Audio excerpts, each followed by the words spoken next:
और हमारे साथ प्रेम कुमार जी भी हैं, वरिष्ठ पत्रकार है। आपका भी बहुत बहुत स्वागत है। प्रेम कुमार जी, एक ये भी कहा जा रहा था, इस तरीके की बातें चल रही हैं और लोग चुटकी ले रहे हैं कि सिद्धू जो थे वो बैट्समैन बहुत अच्छे थे, बॉलिंग नहीं करते थे, तो शायद इस वजह से वो कैप्टन साहब का विकेट नहीं ले पा रहे हैं। और वर्तमान की जो स्थितियां हैं, आप देखिए कि पंजाब की जो रार है वो निकल कर प्रेम कुमार जी वो उत्तराखंड में भी दिख रही है और अब छत्तीसगढ़ में भी उस तरीके की स्थितियां दिखने लगी हैं। कैसे आप देखते हैं, क्या कारण है? देखिए संजय जी, हिंदुस्तान की राजनीति में अब ये कोई चौंकाने वाला फैक्टर नहीं रहा है जी।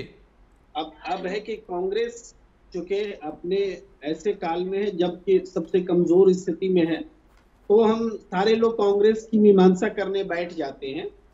मीमांसा होनी चाहिए, सबकी होनी चाहिए, लेकिन मैं बताता हूं कि दूसरी पार्टियों में भी ऐसा ही है जी। आप देखिए झारखंड में जो बीजेपी की सरकार गई, झारखंड में उनके मंत्री खुद ये मुख्यमंत्री रहे रघुवर दास जी के खिलाफ मोर्चा ले लिए, उनको हरा दिया चुनाव में, और हरा ही नहीं दिया, पूरी सत्ता से बेदखल हो गई बीजेपी। लेकिन हमने वहां पर नेतृत्व क्षमता का उस तरह से मूल्यांकन नहीं किया, क्योंकि पूरे देश में भाजपा की दूसरे जगहों में और उपलब्धियां रही। इवन पश्चिम बंगाल में बीजेपी के हारने के बाद आप देख रहे कितनी बड़ी संख्या में लोगों ने पार्टी छोड़ी। मंत्री रहे वो जो फिल्म पार्श्व गायन के क्षेत्र से आए, मैं नाम भूल रहा हूँ, विप्लव जी, तो उन्होंने भी मंत्री रहे, उन्होंने भी पार्टी छोड़ी। तो इस तरह के उदाहरण बड़े। आप उत्तर प्रदेश को लीजिए ना, उत्तर प्रदेश में बीजेपी का नेतृत्व ये घोषणा कर चुका है कि मंत्री परिषद का विस्तार होगा जून के पहले महीने में। लेकिन योगी आदित्यनाथ जी मंत्री परिषद का विस्तार नहीं कर रहे हैं। अंदरूनी बात यह है कि मुझे मुख्यमंत्री का चेहरा घोषित करो, तब हम मंत्री परिषद का विस्तार करेंगे। तो ये भी तो चीजें हैं, तो ये चीजें हर पार्टी में दिख रही हैं और डेमोक्रेसी के ख्याल से चिंताजनक हैं।